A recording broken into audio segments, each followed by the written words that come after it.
Hi, it's Jamie, Progressive's Employee of the Month, 2 months in a row. Leave a message at the... Hi, Jamie. It's me, Jamie. I just had a new idea for our song about the Name Your Price tool.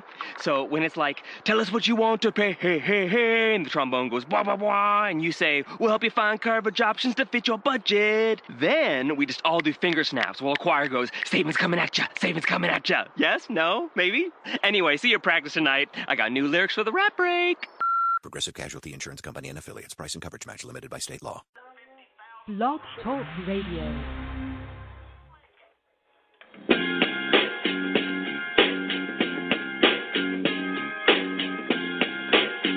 Yo, it's Richie Rich from the 415, and I'm giving a shout to my people at Off the Cuff Radio, the best show out on Friday nights.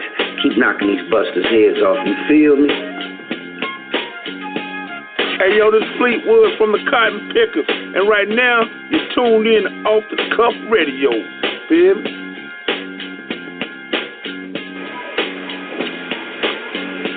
Hey, this is Anais Lauren giving a shout out to Eric King the Ruler, OTG, and the whole Guilloteam. Hey, it's your Coco Filipina from NC Rap Scene and Turn Tuesday. And I'm giving a big shout out to King Eric, Miss Chinchilla, Sandman, off the Cuff Radio. You are now tuned in. Coney? It's Coney Brooks, the King of New York, and I want to give a shout out to Off the Cuff Radio, the Guilloteam, and Da Vinci Clothing for the love and support. Let's kill them in 2018, you heard? Yo, what's good with it? This your boy Big Prodigy from the South Central Cartel. I'm just kicking back, chilling, listening to my homeboys on Off the Cuff Radio. Turn that shit up.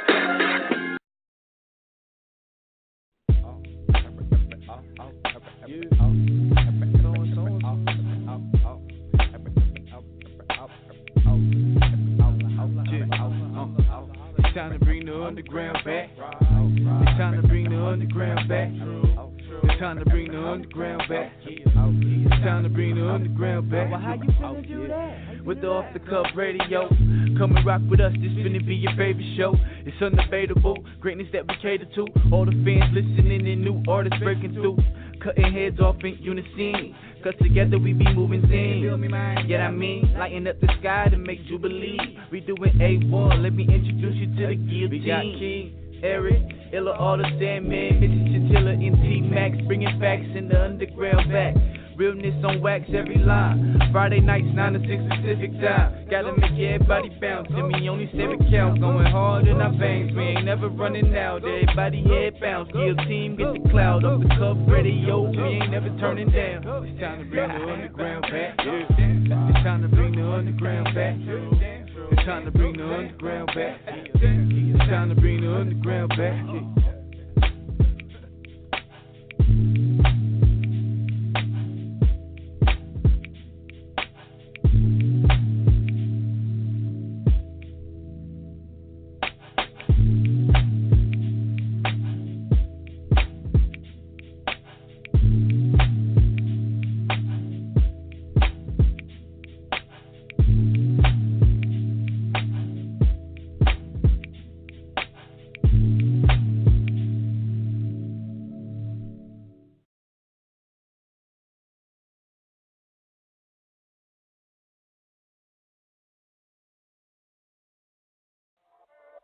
What's wrong? My voice don't sound the same. It's better.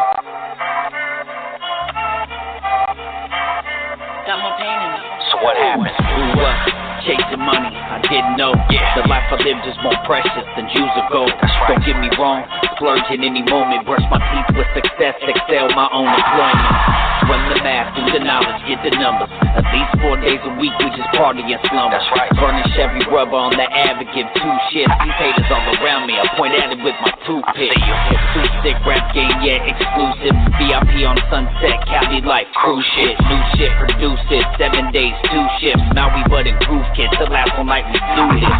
Common courtesy, I know you been heard of me. The rapper since a Padawan, the force beneath the war with me. The storm of these is 4-3, category of more to these. Speaker waves of normally, formally you ignore me. I still chatter, bring the battle strike zone. Still make them scatter, bumping on my way home. Really doesn't matter, see the career cadaver. Just some roadkill on the planet, it's simple as that. Abracadabra, no magic punchlines, just some bass to your face. To make your head nod and inflate your intake. To this real hip-hop, homie, this is the place.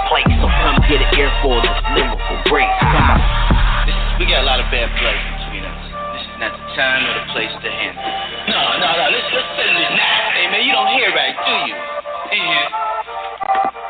You're not listening, that's what it is. I let it things didn't happen, I let it things happen now. I do something later when I can do it now. I told you. But you told me to. Who you have to tell me? Yeah, it's Money B, reppin' that bass shit all day, bitch. And I ain't never gonna change.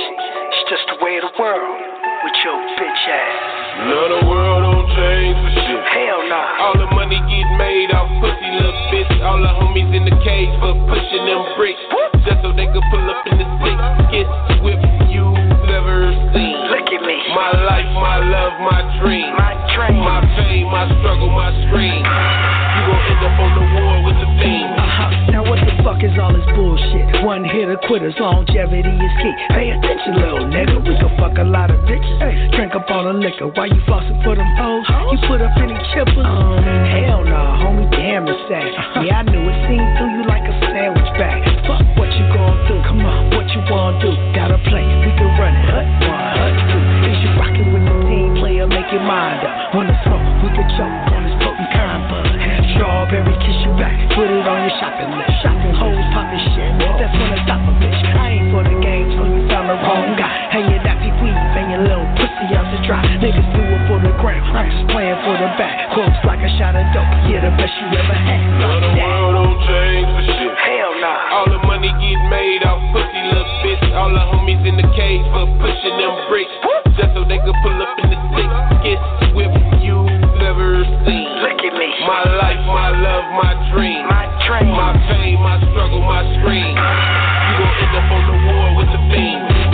Hey, this world don't change for nothing. Let me show them something. This is how you really do it if you want your music bumping. Contrary to the new hits, all the rhymes translucent. They just stand there and don't do shit. But I'm here now and I'll prove this. My rhymes are lethal weapons that were outlawed by this mainstream. Was built from the struggle. Hip hop a dollar with the main dream. Hard-headed little soldier, always respected the culture. I see this people eating off the dead like secular vultures. My pen is ferocious. This my dream, my devotion. Seeking knowledge and wisdom to elevate on my focus. Marijuana, we smoke this. Fuck them clowns and them jokesters. When you race around legends, so your mind is explosive. These true heroes were born with this same type mentality. So when I put you in your place, it's something that just had to be. I wouldn't battle half of me. I'm reckless on the microphone. I rip your heart out your soul from the comforts of my own home. No, the world don't change for shit. Hell nah. All the money get made off pussy little bitch. All the homies in the cage for pushing them bricks.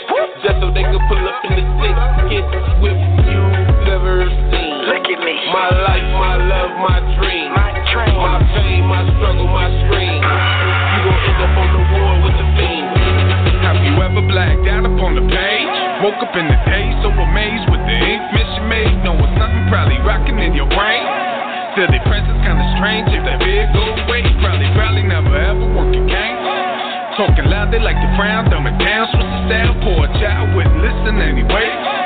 Get your shit snatched with your bitch ass, don't cause a mishap. Bet I'm getting rich up off these bars. Give me money, give me cars. Shit don't compromise my guard. Get the frosty by my sector, they infecting on my dogs. I've been practicing the art, all alone up in the dark. Do it down well. Just to fill up both these pockets, so much to accomplish. Monetizing rhymes, prophesize that they profit. Conversate with adversaries, Hail Mary, catch me if I go. Caught the ghost spitting legendary. Keeping it real, you know this.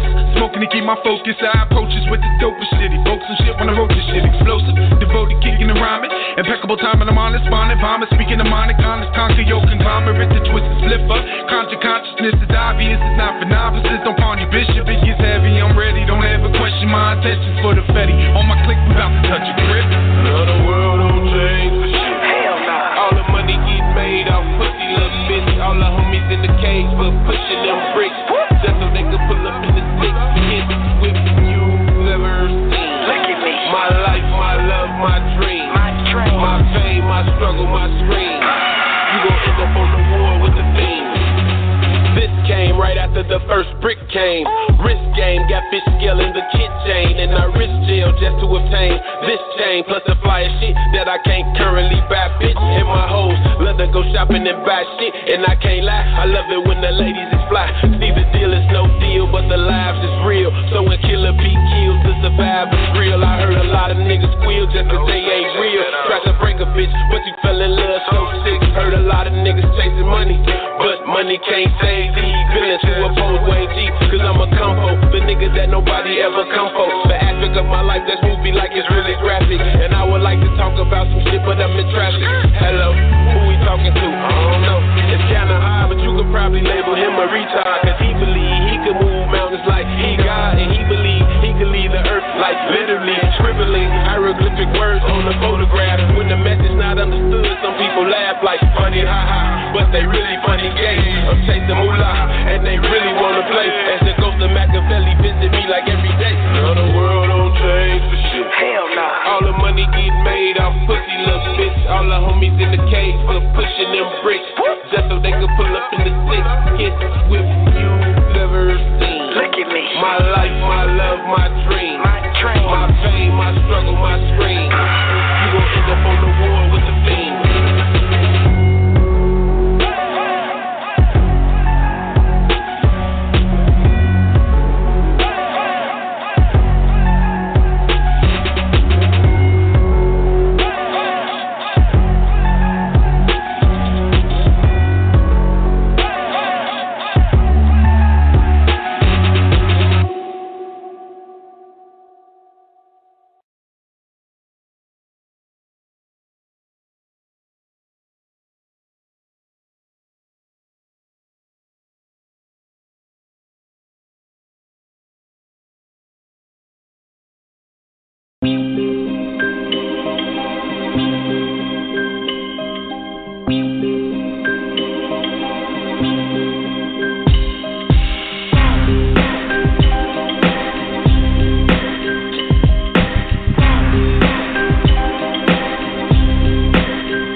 My name still buzzing, thought it was when I wasn't, so you heard me on serious. Going in like this dude serious.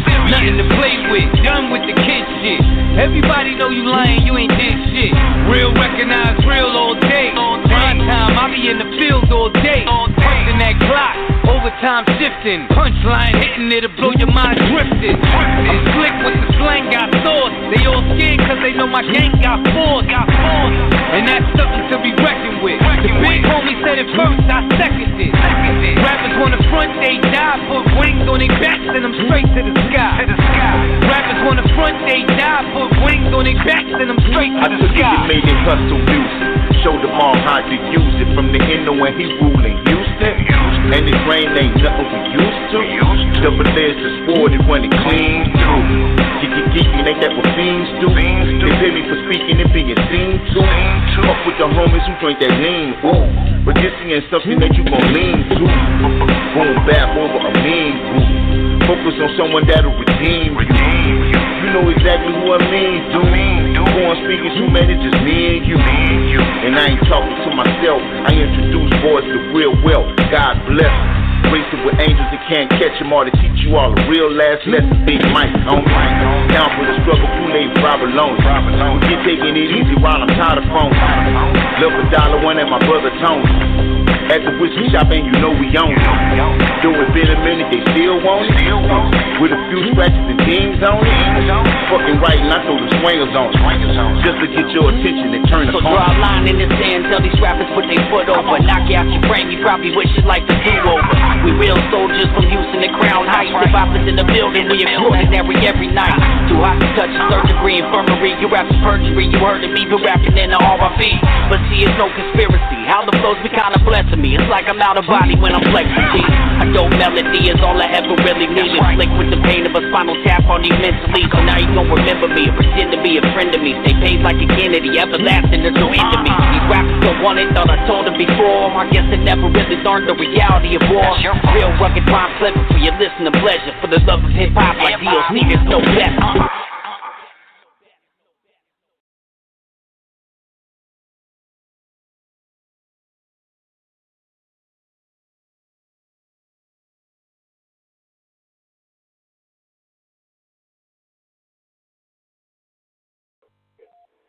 What's the deal, everyone? This your boy King Eric the Great, and you're now tuned in at another Friday night special edition of Off the Cuff Radio. And before I bring my co-hosts on and my guests to the first hour, I want to send my rest in peace condolences to Big Van Vader, legendary WWE powerhouse that just passed away this past Thursday. And we had another tragedy as well within the hip-hop community. We had Extension. He was shockingly shot and killed. It's been a crazy week in regards to tragedies, man. And being that we're paying homage to Prodigy in this 1 year anniversary show, it just seemed kind of crazy to see all this coming to the forefront like this. So we want to send a rest in peace shout out to all of them. Prayers and thoughts and condolences go to the families. And we're going to get this show on the road. I got my man T-Max in the building, about to join us shortly. Here he is right here. It's VA in the house, 757. You know how we get down, putting it down, what it is. That's right, man. And we got this Chinchilla. What you doing? What it She's doing? on right now. Ready. How y'all doing tonight? Miss Texas. We good. H-Town. VA, Texas, North Carolina, stand up. Really? And, we represent for our partner, LR the Sandman. He's on the grind right now, but we know he's listening. So we're going to keep the show funky, keep it gully.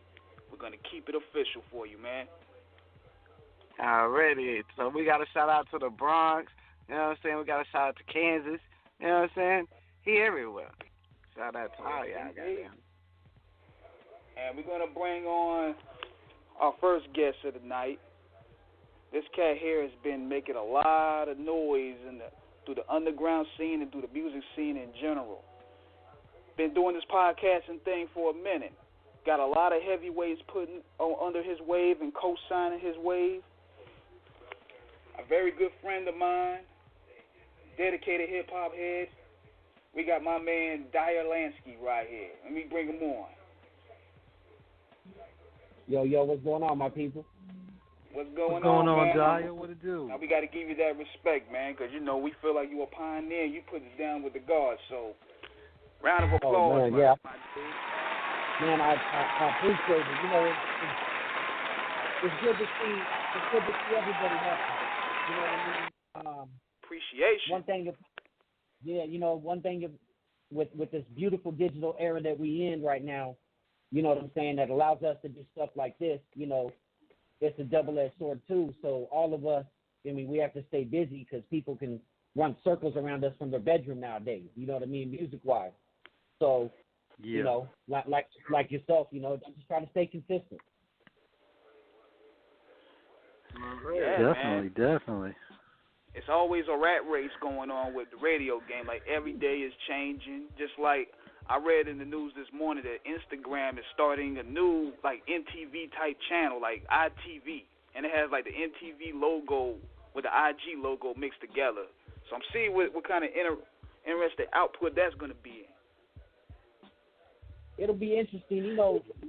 What's crazy nowadays, though, is everything's a reality show. You know what I mean? How, man, reality shows used to be super big and the drama and everybody would be involved in it. But now everybody has their own little reality show for whatever little drama they have. You know what I mean? With their own Instagram or their own Snapchat or this and that. It's crazy, man. It's a crazy world we live in nowadays with these mobile devices. Yeah. And the shit everybody willing to put out there is even more crazy. Just because you got a TV in front of you and you can blast everything you want to out there, don't mean everybody got to see all of that, though. I'm just saying. Yeah, no, I feel you on that. They always say the loudest one in the room is the weakest, but now these motherfuckers is loud as hell, broadcasting to, 500,000 people and shit, and it's just, man, it's crazy. That's why sometimes I like being a producer and an engineer, because you be in the right rooms with a lot of people, but nobody fucking bugging you because they don't think you anybody. You know what I mean? I'm I like that part of it. Definitely, Diar. T-Max from VA. What's going on, man? How you doing? Man, I'm blessed, homie. Thank you. How you doing? I'm good. I'm good. Definitely, and I want to get more of your thoughts because as you know, listen to our show, and we thank you so much for your support as well as we're happy to support you. You've heard us speak on this a lot in reference to how a lot of artists seem to substitute real artistry for a lot of theatrics and antics. Whereas, of course, you being a student and a historian of the genre and the culture itself, where do you think a lot of times the paradigm shift came in where people decided that, basically making a minstrel show, because keeping it real between all of us, I think that's what we think a lot of this is, a minstrel show. Yeah. Where do you see the paradigm shift came in at in terms of where it became less about the music and more about trying to make a name from silly stupidity? Yeah, I think a little bit did come from technology and technology getting better and easier. When I was coming up, to go to a studio, you really had to go to a real studio to record anything. You know what I mean? There wasn't a computer or anything. And as that started to transcend and technology got better, because it got easier to do beats, and then now you can sell a beat on YouTube and this and that. I think you saw a lot of people kind of copying each other. We're from an era where you were successful in music, whether hip hop or rock or whatever, by sounding different because you were unique. We're in a generation where everybody sounds the same.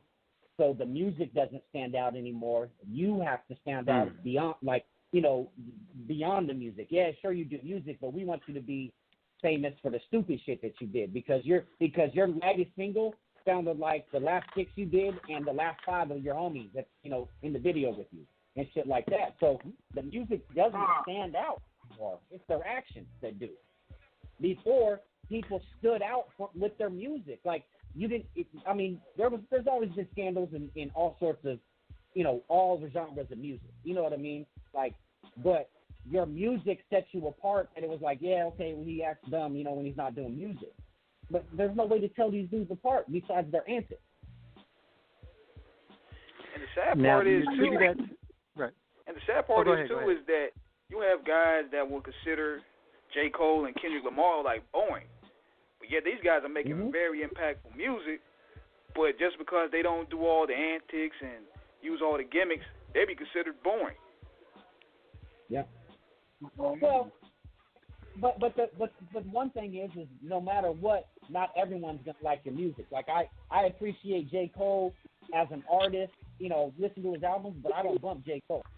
You know what I mean? That motherfucker can rap, rap like his ass off. I just don't listen to his music.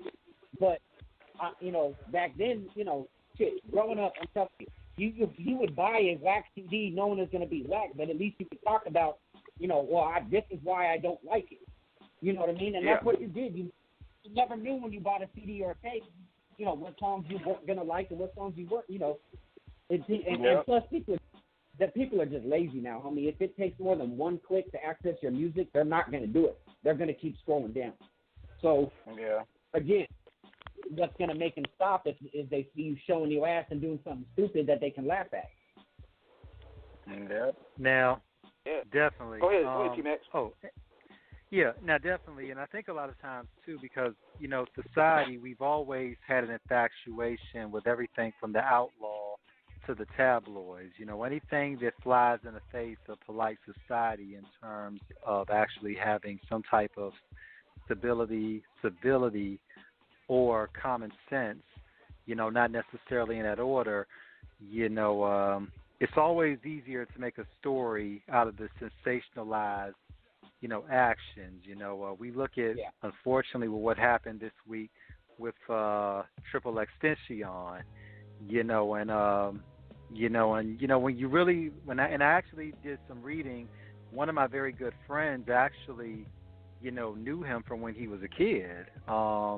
A man, who writes for Straight Outta magazine.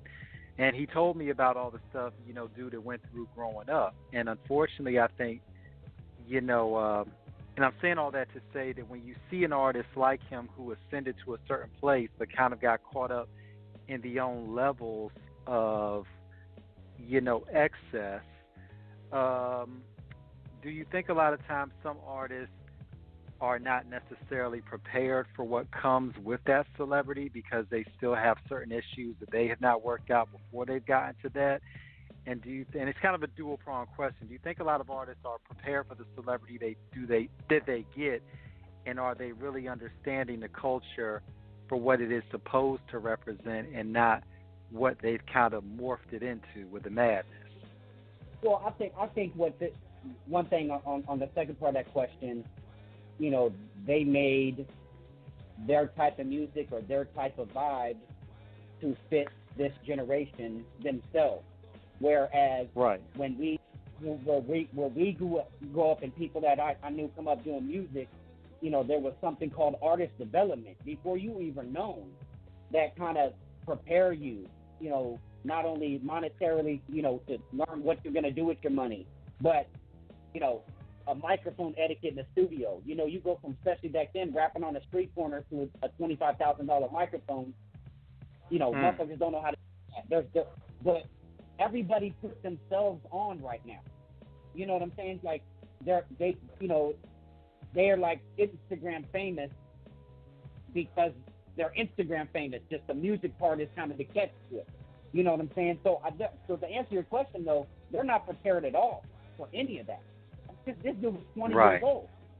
You know what I mean? Like you're not. I remember when I was 20, homie, I wouldn't shit. You know what I mean? Like I wasn't ready for nothing.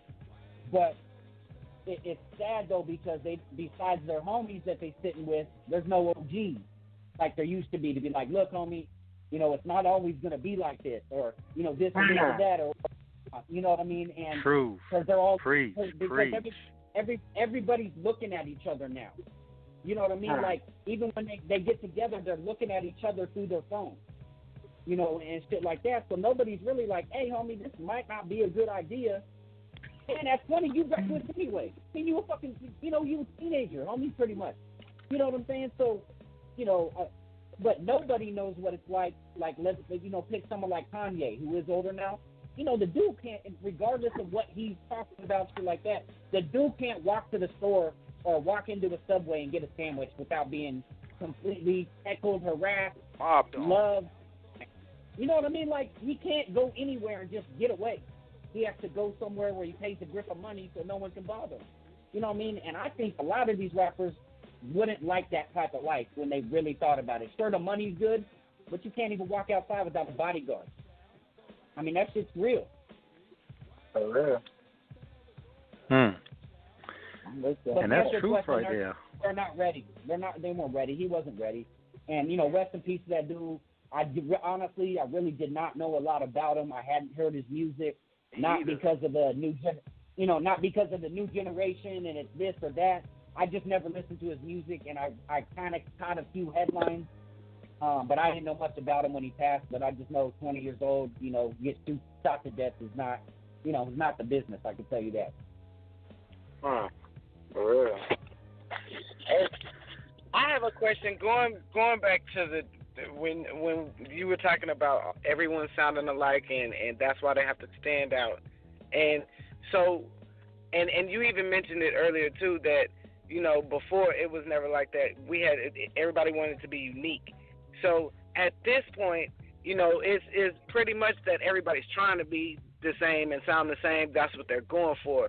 At what point did that change? Like what point can you even pinpoint like even a span of years that you started seeing the decline in originality and just started hearing the same, even before mumble rap, I guess, because but once they all got to mumble rap, I don't know, mumble rap everybody sounded the same. But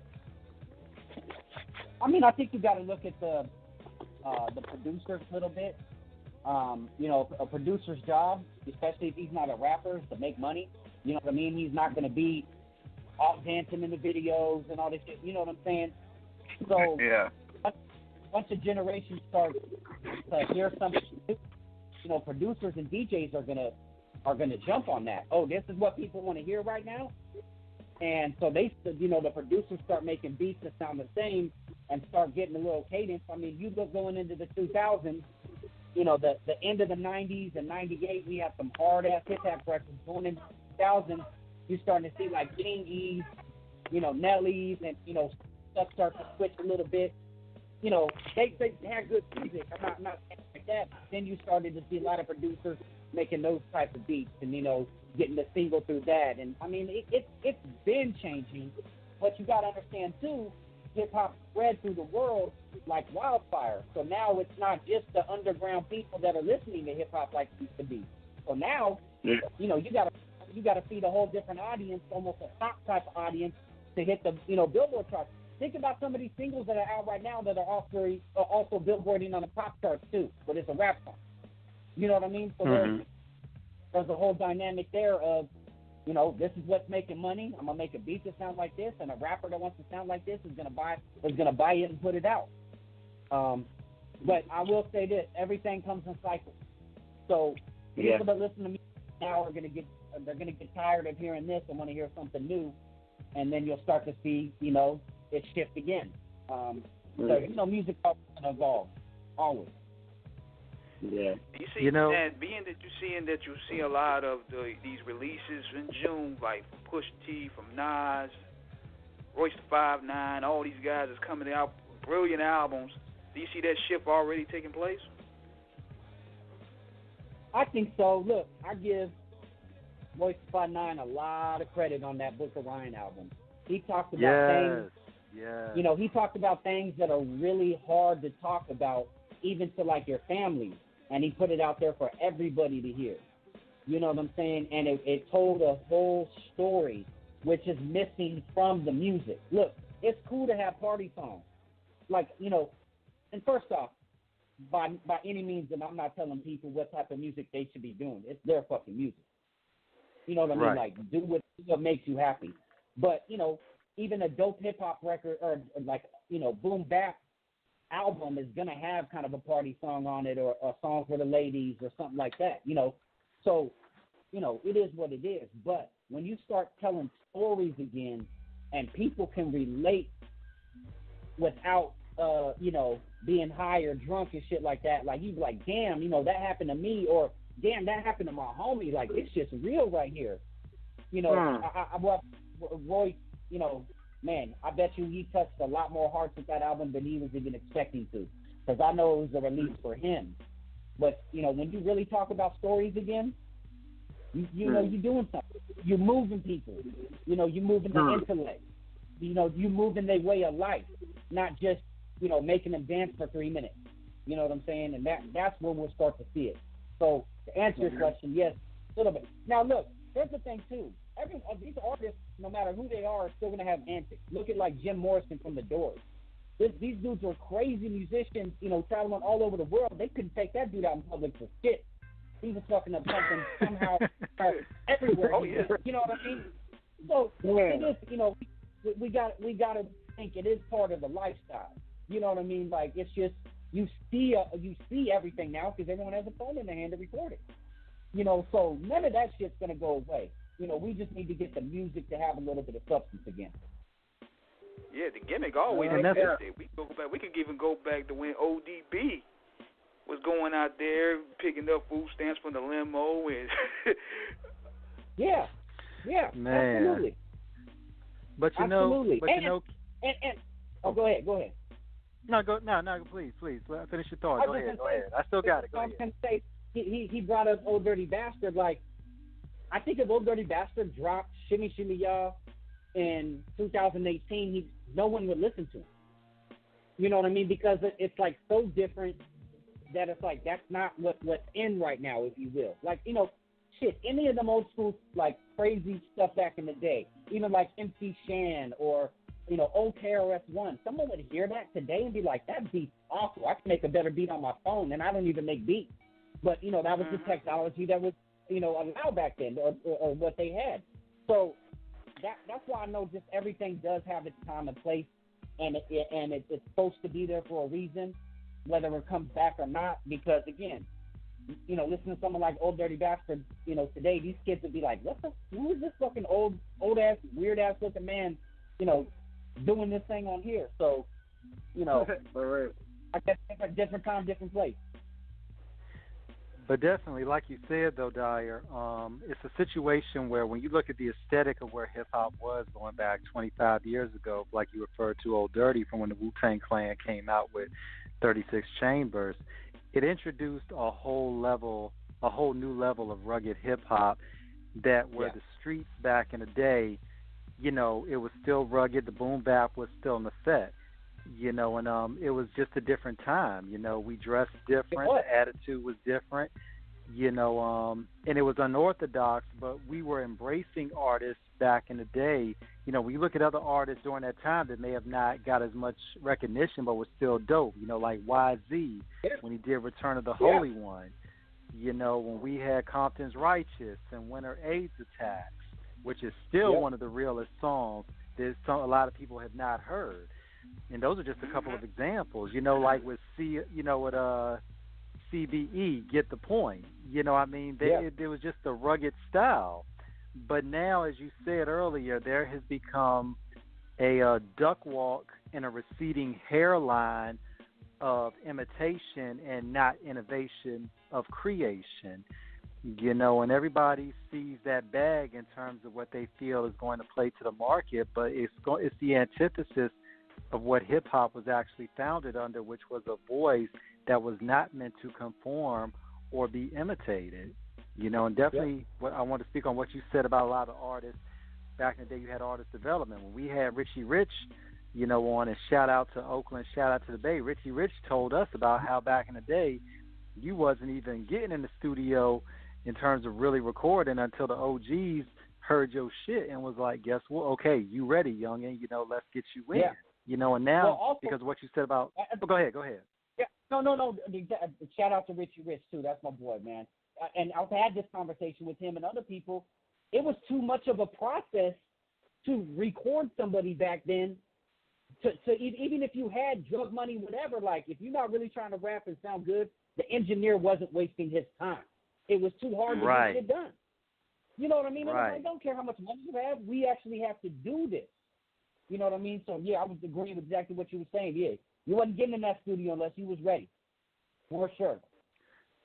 Yeah, and what's happened now with the innovation of technology, you know, like you said, and it definitely hit the nail on the head, and it goes into the artist's arrogance for a lot of new artists because they feel like, like you said, what a lot of them feel like they put themselves on with no major cosign, it has given them artificial confidence from a perspective of a medium that has allowed them to get their music out, even if it hasn't been processed and, you know, packaged in a fashion that's professional. And I think that's what a lot of these artists don't understand. This is a job, and you handle it as a job.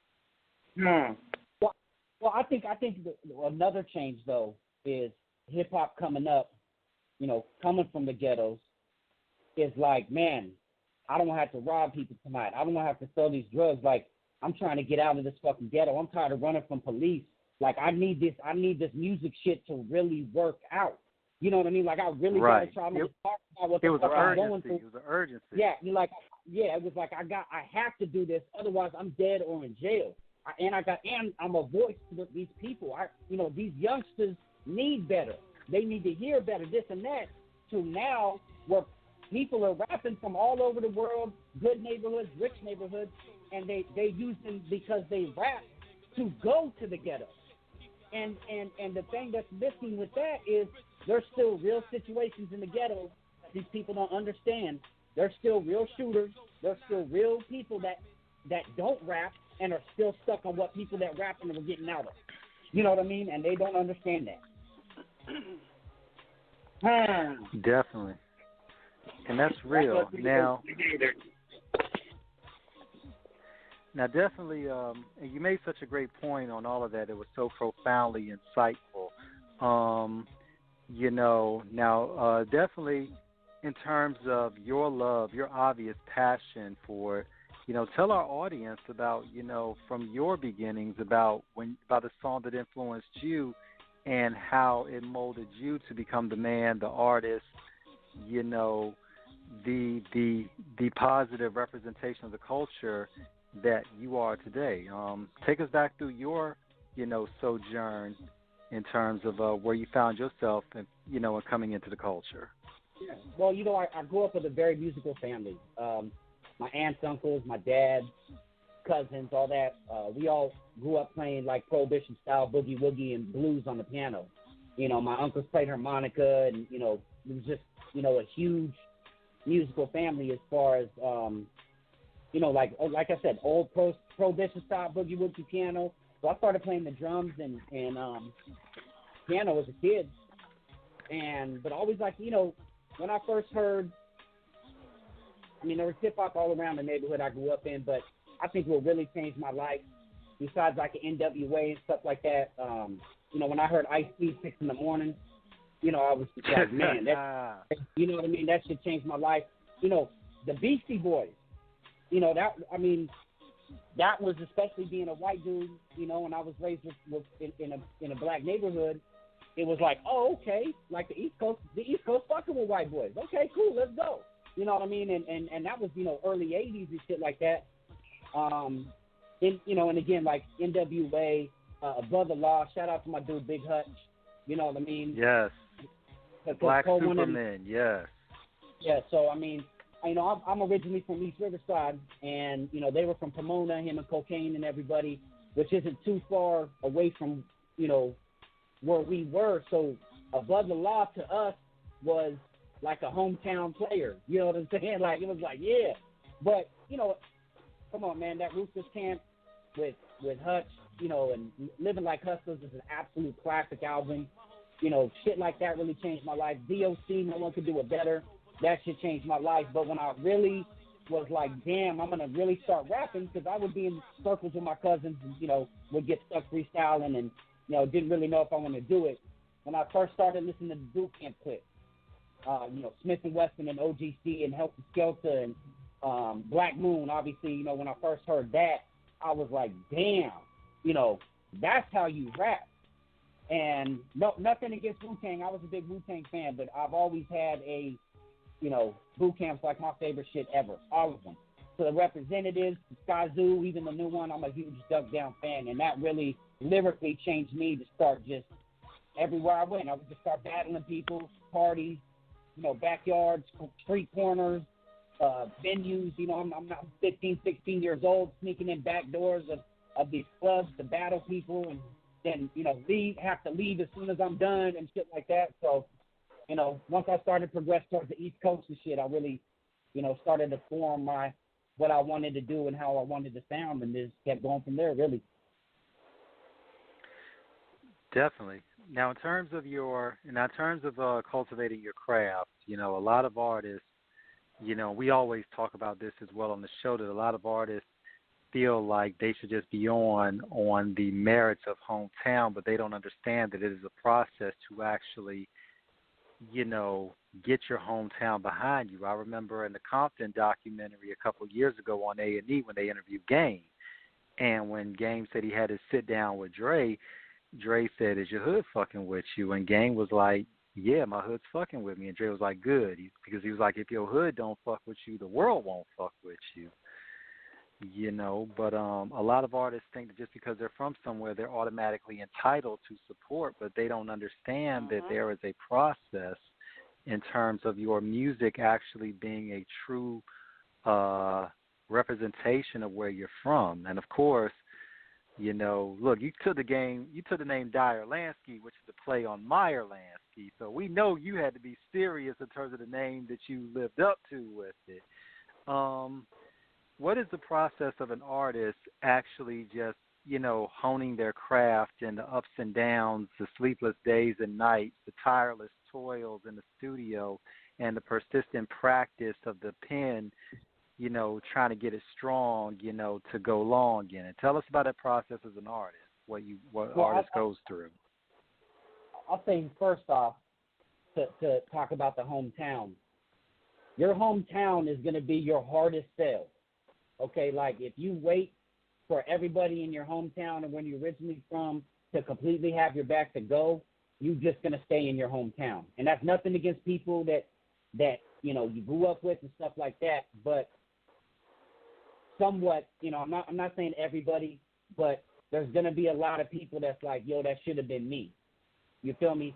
And there's going to be people that like, well, I'm homies with him for this long, so of course I'm a supporter, and they actually don't support. You know what I'm saying? Like, well, we best friends or we've known each other 20 years, so of course I support you. Really, how? What's the last album you bought? What's the you know, this, you know, so the hometown thing, I'm telling you, is the hardest thing. But when it comes to music, no matter what, your sales that you try to get needs to be from people that you don't know. Because I'll tell you, living in Los Angeles, every other person you meet out here either does videos or does like promotion or throws shows or is a rapper or is a producer or this and that.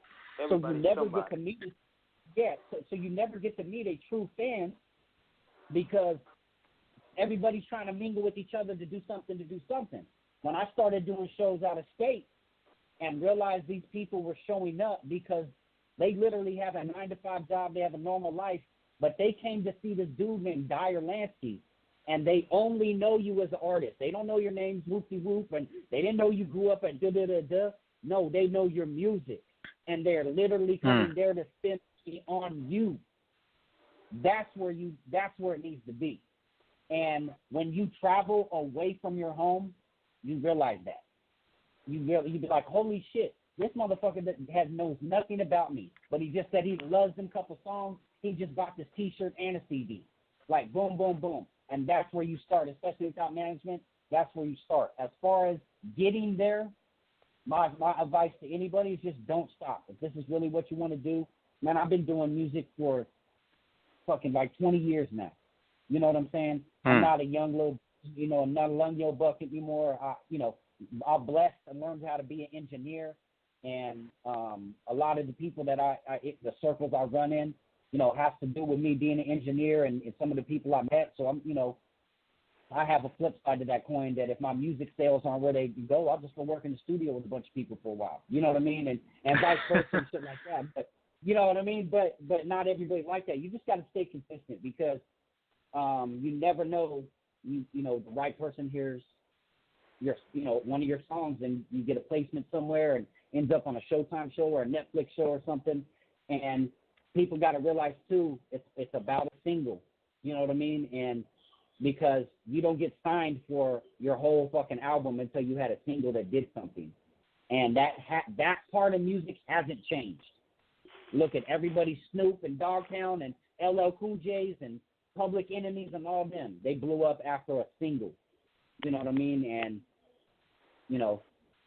I just think, just stay true to your craft. I know that as generic as that shit sounds, y'all, but you just really look. If you do music that sounds like Triple X is the dude that just passed, do it, homie. If it sounds like Lil Yachty or whatever, do it. If that's what fucking makes you happy, fucking do it. Because music is everything. There's people. This is funny, y'all. There's people that just don't listen to music. Like, have you ever talked to somebody, like, what kind of music you listen to? And they're like, I don't know, and it's whatever's on the radio or whatever. And you'd be like, you really don't listen to music? No, not really. I couldn't imagine that. Wow. For real. But, hey, man. That's kind of crazy to meet somebody like that, unless they live in a hut. For real. I guess they're readers. Yeah, they read whatever popular station, not even hip hop or whatever. They're not even really listening. They just have like a radio on or something. That's just like, man, I wake up to music. I fucking, like I'm ready to listen to something. Like as soon as I wake up, I'm ready to listen to something. My wife right now is singing with while I'm in the studio. She's in the other room singing karaoke and shit in the other room with the kids. You know what I mean? So music basically lives on. You know what I mean? Yeah. So. Now you told us a story about being a producer and being an MC. How did you make that transition to podcasting? Because that's not an easy transition at all, considering that you have millions of podcasts out and everybody and their mother is doing it. So how do you make yours stand out in the midst of everything? Because this is a competitive market. When I first started, it's actually funny. This was like 2012, like into 2012, going into 2013. I was doing a mixtape called Breaking Bad, and just for promotional and just kind of putting out some songs out there. I had a single called Breaking Bad with Beaky Mac from Off from the Eye, And so I started doing interviews. You know, I had my publicist at the time, shout out my dude Todd Davis. And so I started doing interviews. But some of these interviews that I was doing were on Blog Talk. But some of these people had these, you know, stations that had a good little following and this and that. And I knew kind of the connections I had and the people I knew. And I grew up, too. We had it here at 92.3 The Beat, the original 92.3 The Beat out here in L.A. On Saturdays from 10 p.m. till 2 a.m., we had something called the Wake Up Show. It was with Sway and Tech and DJ Revolution, and it was all my type of music, freestyles. That's where Eminem had his, like, first freestyles when you started hearing them. That was all on the Wake Up Show. So my whole life, and especially because I read every, you know, especially back then, read up on all my artists. I knew the producers. I knew what they used, you know. I love hip-hop, you know what I mean? And so I always wanted to have, like, my own Wake Up Show. And you know, I was like, shit. So I started doing these interviews, and I looked into Blog Talk, and I was like, damn, I could do this. And the day I decided, it was like 2 days before my birthday, I was on the phone with my publicist, and Paris Smith from P&D had called me. And wow. So I brought him on the line, and I was like, yeah, man, I was like, man, let me just talk with Todd. I'm thinking about doing a show, you know, Dark4 Radio and boom, boom, boom. And Paris Smith's like, man, that sounds like a great idea. I'll be your first guest. And I was like, okay. Well, shit, let me think about this. Now, the way I run Die4, I do everything. I do all the beats. I do all the engineering. I do all the graphics. I do all the websites. I do everything myself. So I started fucking around and put a flyer together, and I hit Pizza a couple days later, and I was like, hey, you still want to do that? He was like, yeah. What? He's like, you did it? I was like, yeah. And so I set up the show. And that next day, my publicist called me and said, by the way, I just talked to Rock from Huff and Skelter. He's down to do the show, too. And I was like, hell yeah. So I made the flyer, did my first show with Paris Smith and Rockness. And I was like, yeah, I like this shit. And I just went on a roll. We just started reaching out to, and I was doing it with my homie Mad 4, you know, that me and him were the originators of Die4. The Die4 actually isn't like, oh, Die4, homie, like it's Diar Lansky and 4. You know, we grew up together in Riverside. We've been tagging and, you know, beating people up since we were little kids and shit. You know, like, but yeah, that's actually what Die4 means. It's actually Diar Lansky and Mad 4, and he was my host, and we ended up doing Tuesdays and Thursdays, 2-hour shows a week, and we would have up to 4 guests on there, and we just, you know, just went on for a while. I ended up being on LA Talk Radio and hosting through there and being in these big, nice studios, and it was dope. And now Mad 4 is, you know, carrying on to the tradition. The one thing I started to, you know, I hooked up with Big Hutch and Cocaine and Laylaw, and we started putting together the Black Godfather, and I just didn't have time to do the radio anymore. I mean, because the money was in the music. You know, the one thing about doing it is, like, when I was running around getting all the guests and doing all this, you know, I wasn't doing any music, which is how I make my money. You know what I'm saying? So, you know, I kind of passed the torch to Mad 4, and now I think we go back on the air in August, I believe. I think he's going back on the air. Yeah, big shout out to 4, man. That's a crazy dude there, but he gets it live when it comes to them hip hop debates though. Like he knows his stuff. Oh yeah, look, 4, like I said, we've known each other since we were teenagers, homie, and that dude has always had every tape. You know, every fucking magazine, and he still has all that shit. So he may be loud, but that's why they call his ass Mad 4. But when it comes down to it, he does know his shit. And that's what's dope about us having a show is you got to understand we have people like, dude, I threw a ladies' night on Dark4 Radio, and it was Charlie Baltimore, Rod Digger, MC Light, the girls from Oaktown 357 and like somebody else. Oh man, he took it back. And it was and everybody was conversing with each other. We did, you know, Curtis Blow, you know, Melly Mel, shit we did, you know, that we re-aired. You know, I did the interview with Prodigy, rest in peace. You know, all of the Jedi Mind Tricks and the Army of the Pharaohs and their whole fucking, you know, crazy self-titled and all them dudes. Vinny Paz and all those guys.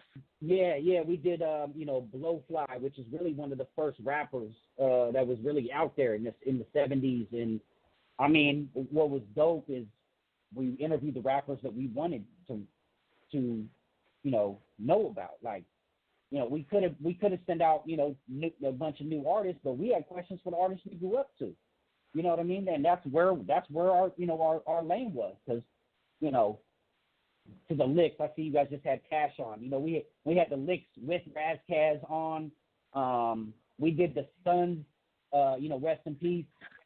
We had Big Pun's son, Biggie's son, and Old Dirty's son on the same time. Like a Father's Day edition.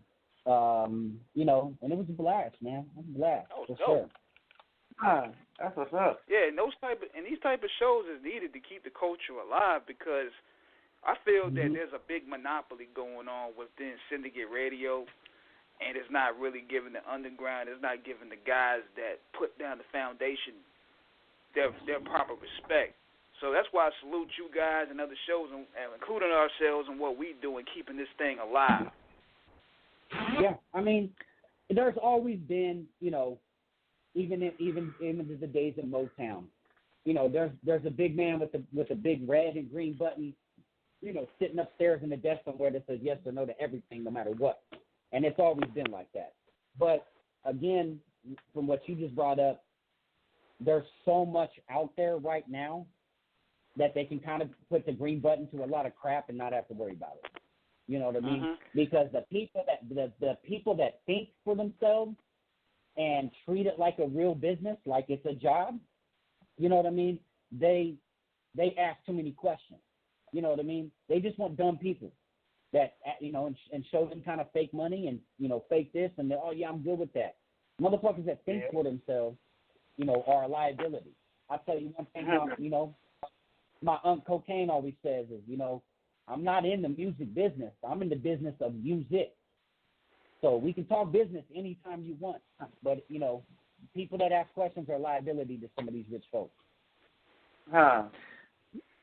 And that's real, because what you said is, I read a statement years ago, and it was so true. It resonated with me, because it said the real hip hoppers are the ones that read the blogs, and listen, read the blogs and listen to and read a lot of articles, but they're not the ones listening to the radio, because you have radio. Back in the day, it was so different, because and of course we always talk about Yo MTV Raps, The Box, Rap City, because they always gave light to the artists, even if before hip hop culture became corporate, it was independent. So it stood on its own merits of what was dope, which was always great. I always joke back in the day when I was a kid, Rap City was our street light at 4:30, because we had to be home to see, the dopest, the dopest shit that was coming. But it's like, back then, that's the only way we could see him was a music video. We didn't have internet to be like, oh man, he was down on Rodeo Drive yesterday, or like that. You know what I mean? Like, the only time you saw him was in a magazine or a music video, or say on Rap City, whatever kind of thing, or you saw them live. You didn't just have access to the artists like you do now. You know what I mean? Can you imagine we grew up, we see a live, like you could turn on the TV and see a live studio session with your favorite artist? It's just crazy. Yeah, sometimes when you was with some of them records, you would think they were recorded in like a bat cave or somewhere like that. That's the vision I had when I listened to 36 Chambers and to Cal and Only Built for the Cuban Links and them early Wu albums, because you ain't had no live session back then. I was thinking, damn, this dude RZA, he in some drone somewhere creating this stuff, because that's how the music sounded. Yeah. Look, and look, but that was, now you see it. But what was the shit with Outkast, the Dungeon? Man, they was really in a basement with like mud-ass walls making Southern Playlistic Cadillac funky music. I mean, think about that shit. And listen to how it sounds. It sounds amazing. But that was part of the sound back in the day in terms of the DIY aesthetic of the music, because it was really about, it had a real grimy and very workmanlike sound. It wasn't polished, but that's what gave it its charm, because it was from the heart, and it was really about, it's the essence of what the music was supposed to sound like in terms of really putting your all into it, and when you I actually have an old Source magazine from 1994, that actually profiled Outkast. This is like when they first were really coming onto the scene, and they actually had a picture of the dungeon where, you know, all the organized noise, you know, Pat Brown, you know, a.k.a. Sleepy Brown, Ray Murray, and Rico Wade, you know, and they were, and, you know, that's literally where they recorded the album. And it was like... And just hearing those stories alone makes me want to revisit those songs. Just like I always wanted to hear Scarface's Mind Frame when he created I Want to See a Man Die. You know what I'm saying? Stuff like that. You would think he was recording that in a funeral parlor or somewhere. I mean, I can say with a lot of music, I'd love to see, you know, be in the studio when Jimi Hendrix did some of his shit, or when Ray Charles did some of his shit. I mean, that's a part of it, but that's what I was going to bring up about the sound you was just talking. You know, back then, too, music was processed through a machine. So literally, there's like gears working. I mean, even the SP1200 is a machine. There's gears working. To put reverb on their voice, it went through a reverb like rack, a mounted rack. Like everything was processed through a machine. There was nothing digital. So that sound actually you can't replace. And I know there's $1 million studios and, you know, all this great stuff, XSL boards and music and all this. And trust me, I work it. But you will never be able to replace that true analog sound of all the music, including the instruments, being processed through real machines. And you hear it in the music. Yeah. That's a known fact. Well, matter of fact, when I watch EASky, and shout out to the big boss EASky out in Oakland, you know, because he started his own movement, you know, with analog music. You know, and basically I think that's how EA is doing all of his recording now, is through analog. You know, but analog just gives it that extra authenticity of the audio, if I could say that. It's like the raw essence of music. That's how I feel. When you think about analog, it's analog is true sound. So you know, you're hearing it the way it's intended to be heard, because everything we hear are analog waves. That's literally, you know, not to be technical with it, but that's the way it should be. Now, you know, convert it to digital stuff. There's good shit out there. But yeah, that's dope. EXT's doing that. You know what I mean? I know a lot of people that are busting out their old drum machines and, you know, trying to get that sound back, because everything's just so fucking clean. Everything is just thick and span, and, you know, there's a lot of the ruggedness of the sound is left. Now, in terms of you being a studio master, what 5 albums from any era have you heard that you would say sonically and aesthetically were just unbelievably immaculate in their conception? What would be your top 5 albums just from the arrangements, the mixing and the mastering? It's just like, it's the equivalent of just some good ass pussy, I mean, or better. You know, I have to say one that always sticks out to me, and we're talking, this album was made in 1988 and 89. DOC, no one can do it better. It's literally a flawless album. The way it sounds, the way it's mixed, the way, I mean, just, you know, DOC was you know, crazy artist as well, but just the whole, I mean, 1989 for music to sound like that shit was just, that's unbelievable to me. I don't know, like, that one always sticks out. I'd have to say,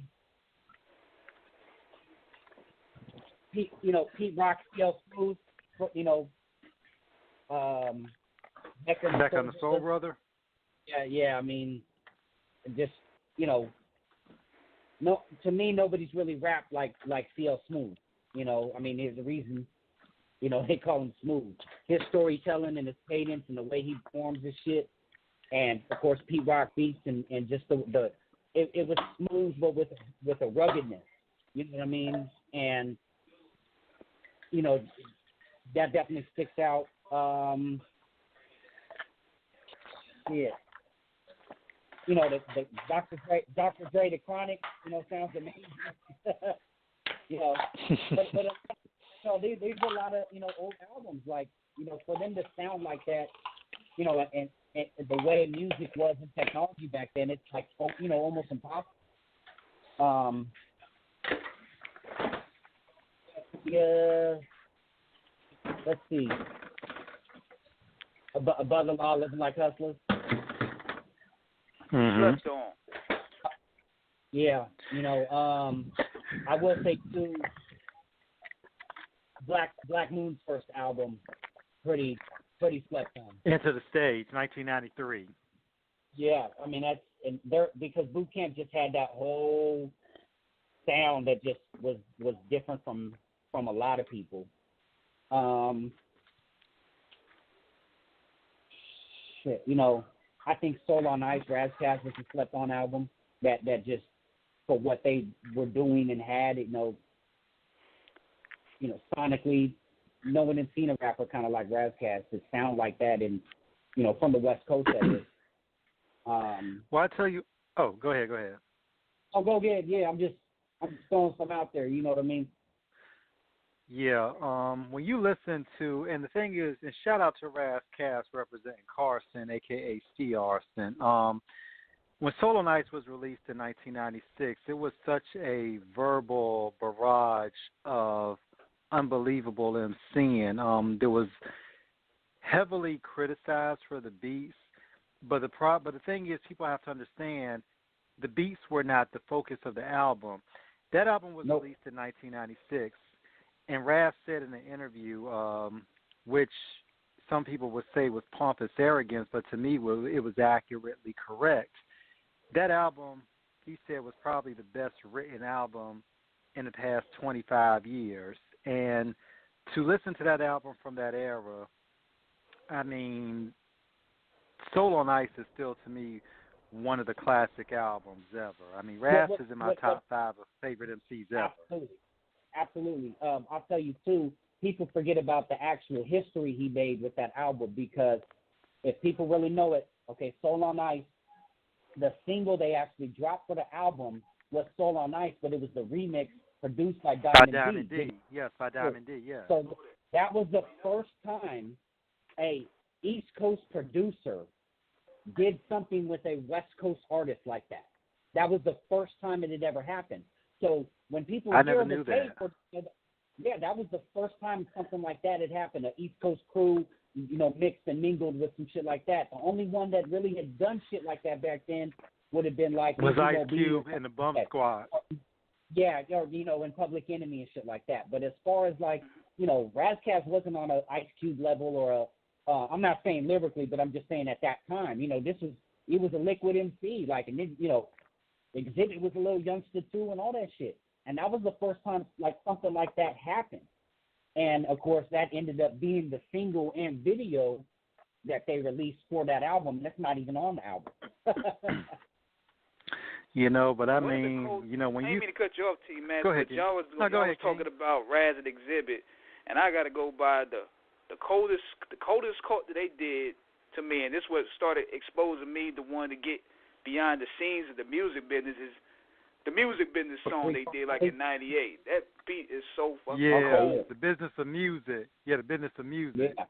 It sounded a little bit creepy at the same time, but and Raz was dropping so much info I never even heard before, because we heard the horror stories of the 5 Heartbeats and the Temptations stuff, but I didn't think it was hitting rap like that, because I was thinking, damn, these dudes, they sell $2 million, they got $2 million in the bank. You know what I'm saying? I was thinking that.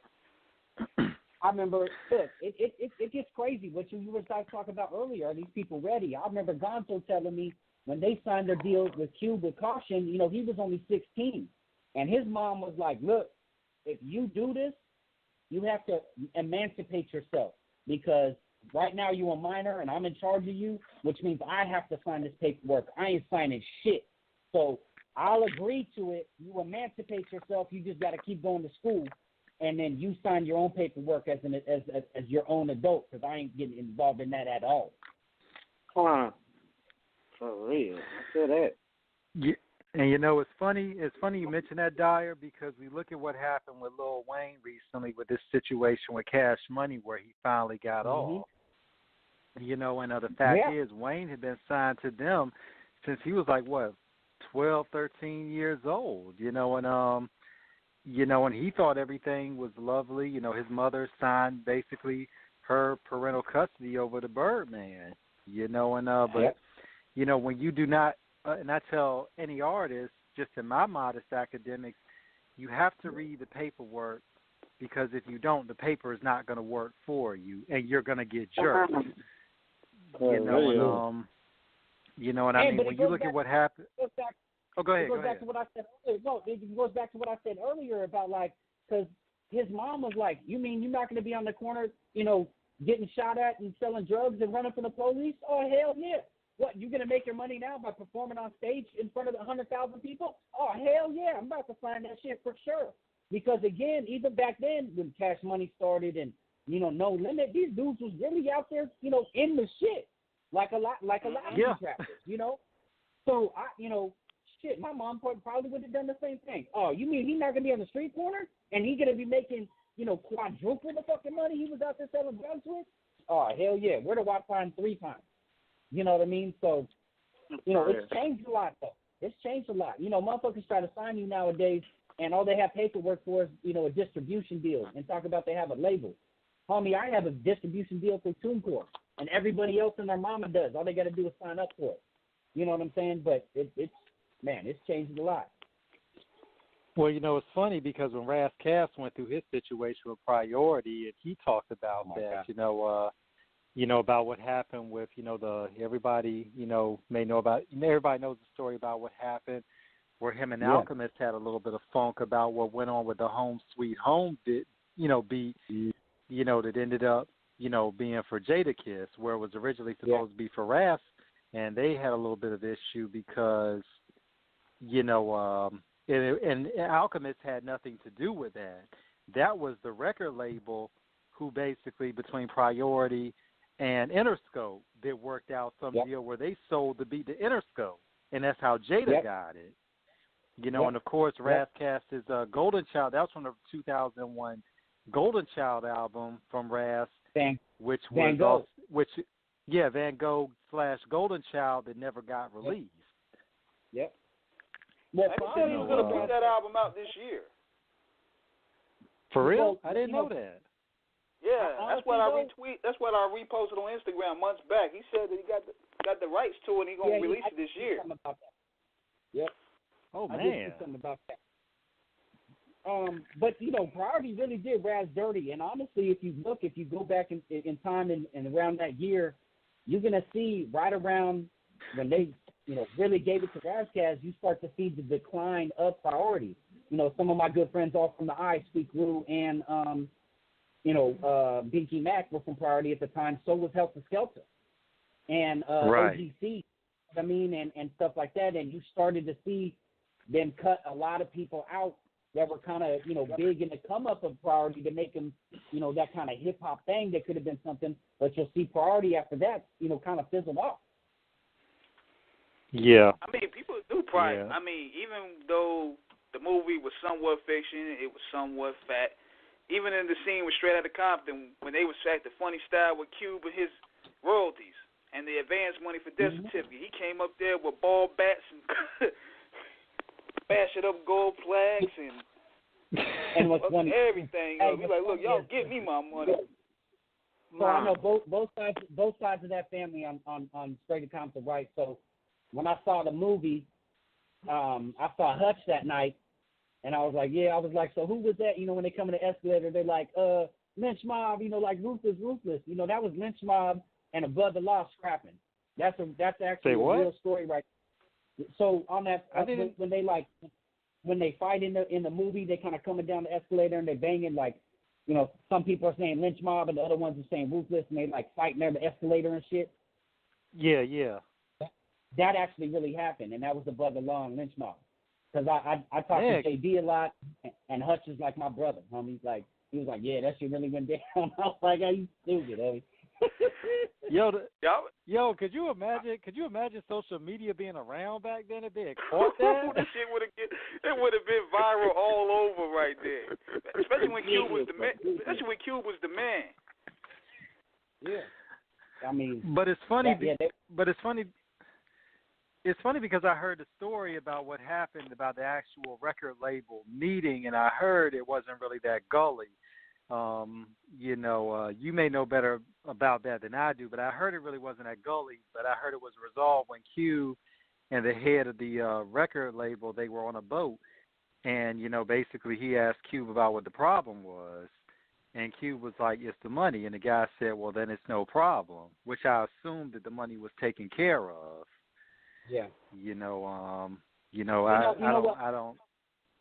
With all the people that I know, with all the people I know that connected, with like Hutch is like part of my family. That's Uncle Hutch to my kids. You know what I mean? Like, and I talk a lot about him. Eazy-E is one of his best friends. And really, obviously, there's stuff left out. You still got to make stuff a Hollywood movie. You know what I mean? For people that don't listen to hip hop, they still want to enjoy a movie. You know what I mean, and stuff like that. So, no matter this Hollywood, really the only thing he said that he didn't like about Straight Outta Compton, and again, coming from somebody who's, best friends with his brother Eazy-E, is how they made Eazy look like he was, like, depressed and broke after, like, the Chronic shit. Like, Eazy was paid up until the day he passed, and after. Oh, yeah. He was like, he's like, that's the only thing. They made it look like, E was struggling and this and that. Like, homie was, and not even talking about the money he made off of the Chronic, because of what he still owed.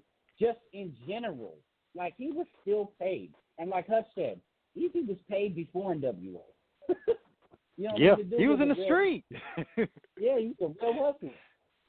So that's really, the only thing he said that was like, But, the rest you still got to kind of make a movie and, make people that don't know the story and don't know the history enjoy it too. Now, one more question before we wrap this thing up.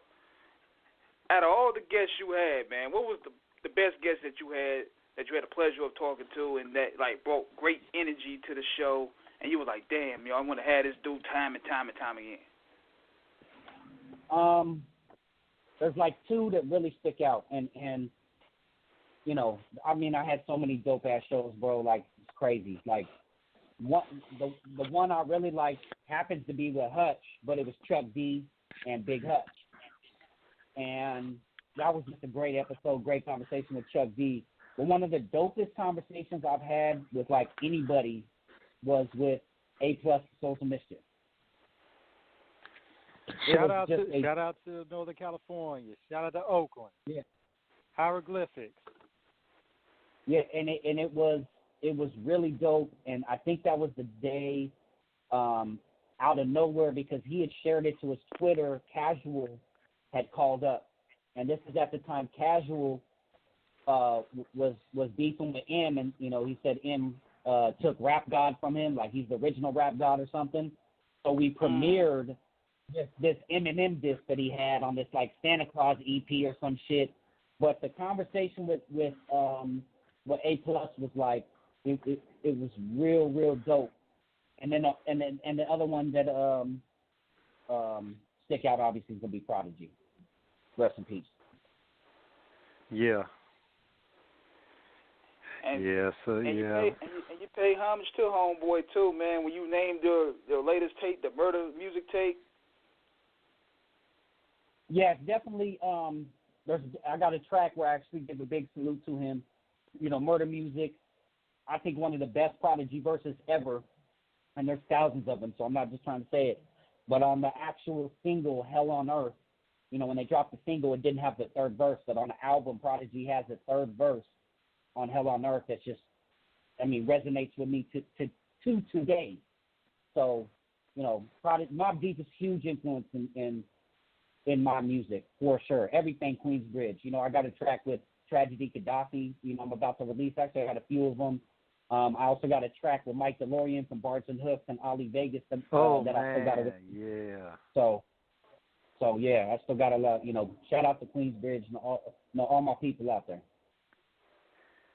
How is Mike these days? I used to talk to him a lot on the book, man. How is he? I know he had a situation a while back. Did he get that situation taken care of? Yeah, and he about to be real busy. He doing the thing. Shout out my dude Josh Menza at Deep Media, Deep Concept Media, running a hell of a campaign for Mike and Ollie Vegas, and also he's now represented over at Death Squad Music right now too. So, there's gonna be a lot of stuff going on. Yeah, Mike's doing good though. All right, that's what it is. And shout out to Ollie Vegas, the specialist. Now, before we wrap this up, man, you have any shout-outs you want to give out? Yeah, man. I mean, first off, shout out to y'all. You already know I appreciate you having me on. Keep up the good work. I love, too, seeing I don't get to call up a lot, but, Big Mike and Richie Rich and these are good, like these people you have on these show are really good people and need this. I mean, not need it like they're struggling, but, I mean, people need to know who these people are. You know what I mean? Especially the new generation. So I salute y'all for, taking the time to do that. You know what I mean? My Dark crew, my lovely wife, my kids, the Jodian fam, Sneak Rothstein, Riverside, the East Side, California. Again, shout out to Big Hutch and everybody that hold me down. And, Murder Music drops July 4th, Independence Day, everywhere. Yeah. Cop it. Download it. Ready. But appreciate y'all having me on, man. Keep doing what you're doing. Yeah, for sure. We'll be in touch. Appreciate y'all. Salute.